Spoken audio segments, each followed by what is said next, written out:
Welcome to our channel positive inbox Hindi. दोस्तों, अगर channel पर पहली बार आए हैं तो चैनल को सब्सक्राइब कर लीजिए, क्योंकि आपको इस चैनल पर मिलती है मोटिवेशनल स्टोरीज और इंस्पिरेशनल वीडियोस। आज की हमारी मोटिवेशनल कहानी शुरू होती है एक राजा साहब के महल से। राजा साहब का एक बहुत ही बड़ा और बहुत ही शानदार महल था। राजा साहब अपने महल में पूरी शानो शौकत के साथ रहते थे। राजा साहब को फूलों से बहुत ही लगाव था। उन्हें फूल इतने ज़्यादा पसंद थे कि उन्होंने अपने महल के एक बहुत बड़े हिस्से में बहुत ही सुंदर बागीचा बना रखा था। इस बागीचे में तरह तरह के खुशबूदार और खूबसूरत फूल लगे हुए थे। राजा साहब को खास तौर पर गुलाब के फूल से बहुत ही लगाव था। राजा के महल के बगीचे में एक बहुत ही शानदार गुलाब का पौधा था। उस पर बहुत ही बेहतरीन किस्म का एक गुलाब का फूल खिला हुआ था। ऐसा लगता था मानो उस पूरे बाग की शान उस गुलाब के फूल से ही थी। उस गुलाब के फूल के पौधे की जड़ में एक बड़ा सा संगमरमर का पत्थर पड़ा रहता था। शायद महल बनवाते वक्त वो पत्थर का टुकड़ा किसी काम नहीं आया, तो वहीं बागीचे में गुलाब के पौधे के नीचे रख दिया गया होगा।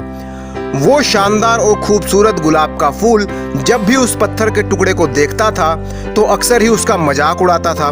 फूल कहता था, अरे भाई पत्थर, क्या जिंदगी है तुम्हारी, तुम हमेशा मेरे ही पैरों में पड़े रहते हो, कोई तुम्हारा ख्याल रखने वाला भी नहीं है। मुझे देखो, क्या शान से पूरे बगीचे का राजा बनकर रहता हूँ, माली भी मेरी पूरी देखभाल करता है, लेकिन तुम्हारी हालत पर तो मुझे हंसी आती है। संगमरमर का पत्थर ये सब सुनकर सिर्फ इतना ही कहता था, गुलाब भाई, समय समय की बात है, आज मेरा समय नहीं है, लेकिन समय हमेशा एक जैसा नहीं रहता, वो बदलता जरूर है। पर गुलाब का फूल तो बस अपने ही घमंड में रहता था। एक बार राजा साहब की पत्नी ने राजा साहब से कहा कि आप मुझे महल के अंदर एक छोटा सा मंदिर बनवा कर दीजिए, क्योंकि मुझे रोज ही भगवान की पूजा और प्रार्थना करनी अच्छी लगती है। मंदिर बेशक छोटा हो लेकिन सुंदर होना चाहिए। राजा साहब को भी पत्नी की ये बात जच गई। उन्होंने डिसाइड किया कि महल के अंदर एक मंदिर बनाया जाएगा। अब मंदिर में रखने के लिए एक भगवान की मूर्ति भी चाहिए। राजा ने मूर्ति बनवाने के लिए आदेश दे दिया।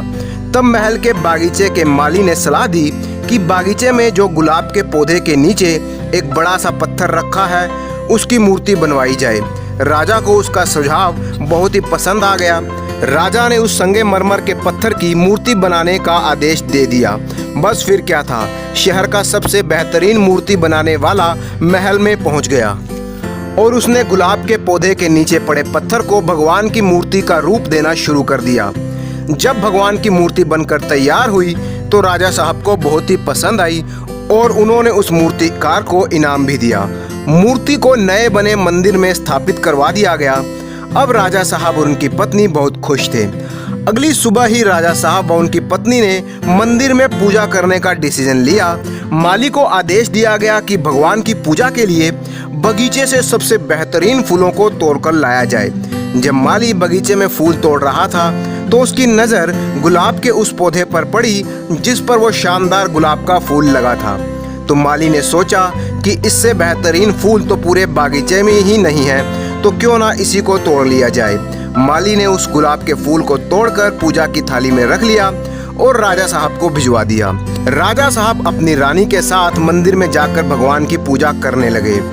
तो वही गुलाब का फूल उन्होंने भगवान की मूर्ति के पैरों में चढ़ा दिया। तब उस मूर्ति ने गुलाब के फूल से कहा, गुलाब, याद है, मैं वही संगमरमर का पत्थर हूँ जो तुम्हारे पैरों में पड़ा रहता था और तुम हमेशा मेरा मजाक उड़ाते थे।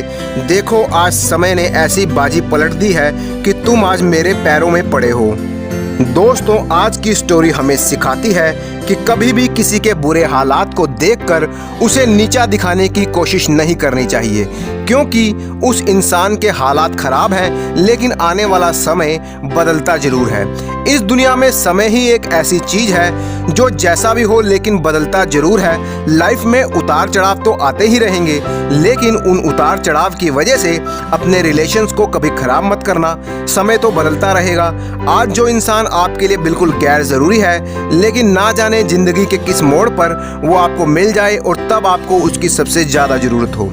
इसी तरह की इंस्पिरेशनल वीडियोस देखने के लिए चैनल को सब्सक्राइब कर लीजिए, वीडियो को लाइक कीजिए, क्योंकि आपका एक एक लाइक हमें मोटिवेशन देता है और हम आपको मोटिवेशन देते हैं। कमेंट बॉक्स में हमें ज़रूर बताइए कि आपको ये वीडियो कैसा लगा। Thank you for watching.